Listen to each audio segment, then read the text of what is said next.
Ya, baik Bapak Ibu sekalian, eh, saya mengawali dulu dengan pemahaman bahwa pendidikan dan pembelajaran yang kita desain berupa PJJ, pembelajaran jarak jauh, itu merupakan sebuah sistem yang artinya ia nggak bisa berdiri sendiri, tapi selalu terkait dengan komponen-komponen lain. Apa itu? Ini, bahwa pembelajaran yang kita kelola di dunia pendidikan itu ibaratnya seperti pabrik.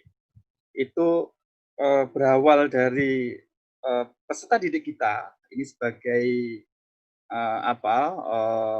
bahan mentah yang akan dikelola dalam proses pendidikan untuk mencapai suatu tujuan pendidikan yang kita tentukan untuk menghasilkan sebuah outcome. Nah, outcome pendidikan itu hasil akhirnya ada dua, mungkin diharapkan untuk bisa masuk ke dunia pendidikan yang lebih tinggi, atau dia langsung masuk ke 2D, dunia usaha dan dunia industri. Serta akhirat. Ini saya tambahkan akhirat itu artinya bahwa produk atau peserta didik kita yang lulus, yang masuk di dunia kerja, ketika bekerja pun mesti harus ada dimensi akhirat di sana. Bekerja bukan untuk bekerja itu sendiri, bekerja bukan untuk menghasilkan uang, harta, dan seterusnya, tapi di sana bekerja adalah sebagai sarana untuk ibadah, dan itu adalah bekal untuk akhirat. Artinya begitu. Artinya, kalau kita memproduk peserta didik kita kemudian hanya bekerja menumpuk-numpuk harta, itu berarti sebuah kegagalan dari proses pendidikan kita. Nah, itu yang saya maksud dengan bahwa dunia anak-anak kita yang masuk di dunia usaha dan industri itu mesti harus diwarnai dengan paradigma keakhiratan itu. Nah, ketika kita memproses pendidikan yang mendidik itu ada beberapa komponen yang terlibat. Ada kurikulumnya, kemudian ada sumber daya dan media pembelajaran yang digunakan untuk menyampaikan kurikulum itu. Kemudian ada metodologi pembelajaran yang digunakan oleh pendidik untuk menyampaikan kurikulum dan sumber belajarnya. Kemudian ada alat sarana dan prasarananya, kemudian ada evaluasinya. Semuanya ini terlibat untuk mengelola sebuah proses pendidikan yang mendidik. Ini saya sampaikan pendidikan yang mendidik, saya batasi mendidik karena ada praktek-praktek yang tidak profesional, kadang pendidikannya justru tidak mendidik. Nah, sehingga saya batasi dengan pendidikan mendidik. Semuanya terlibat. Nah, ketika tujuan pendidikan itu tidak tercapai, maka pertanyaannya siapa yang salah? Apa yang harus dievaluasi? Nah, menurut gambar ini, ketika terjadi tujuan pendidikan itu tidak sesuai dengan yang diharapkan, maka semuanya harus dievaluasi. Karena itulah arah dari evaluasi ini ke semua arah. Kurikulumnya harus dievaluasi, jangan-jangan kurikulumnya tidak tepat, perumusannya tidak sesuai dengan kebutuhan murid-muridnya, jangan-jangan terlalu tinggi targetnya atau terlalu rendah, jangan-jangan tidak mendorong kreativitas dan seterusnya.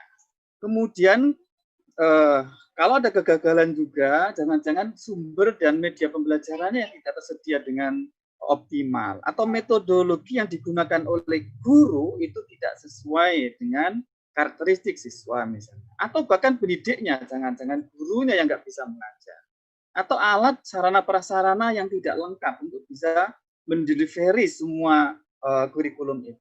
Nah, sehingga semua inilah yang nanti kelak akan harus dievaluasi mengapa tujuan pendidikan itu tidak tercapai.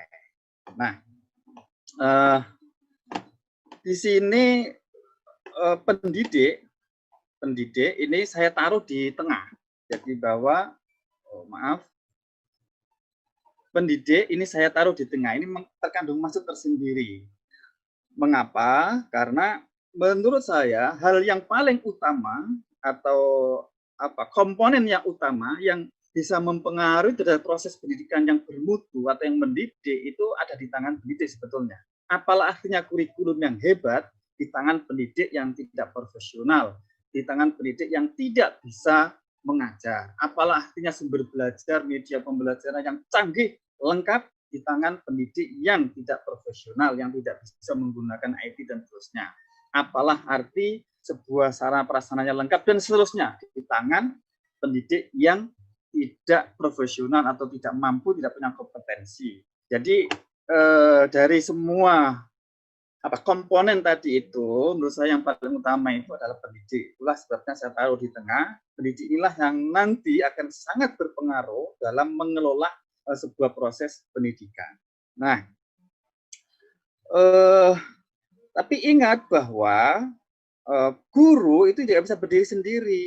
Kita lihat di bawahnya itu, bahwa proses pendidikan itu tidak akan pernah lepas dari keluarga, kemudian masyarakat, dan sekolah itu sendiri. Sekolah inilah yang mengelola semua komponen-komponen yang lain, atau pusat pendidikan, mengelola bagaimana peran keluarga, peran masyarakat untuk bersama-sama dikelola oleh manajemen sekolah menggunakan kepemimpinan kepala sekolahnya untuk semuanya berperan menciptakan suasana proses pendidikan yang mendidik itu. Keluarga, sekolah, masyarakat inilah yang oleh Pak Bogor tadi itu diistilahkan dengan ekosistem pendidikan. Nah, semuanya harus bergerak bersama-sama. Sekali lagi, kunci dari itu semuanya adalah kepemimpinan dan manajemen kepala sekolah. Sejauh mana kepala sekolah ini bisa menggerakkan melalui MBS-nya, manajemen berbasis sekolah, atau MBM, manajemen berbasis madrasah, untuk menggerakkan unsur keluarga, masyarakat untuk bersama-sama menciptakan suasana proses pendidikan yang mendidik, termasuk proses pendidikan jarak jauh ini. Jangan lupakan peran mereka semuanya. Nah, bicara evaluasi nanti kelak, saya akan mensarankan bahwa evaluasi itu yang dilakukan terhadap komponen ini. Kurikulumnya perlu dievaluasi, sumber dan media pembelajarannya harus dievaluasi, metode yang dipakai oleh guru ketika proses PJJ ini juga harus dievaluasi. Bahkan gurunya sendiri itu harus dievaluasi. Jangan-jangan tidak cukup kompeten, atau kompeten tapi tidak cukup ghiro, semangat, atau tidak mau berubah, tidak mau untuk berperan, misalnya, itu harus dievaluasi.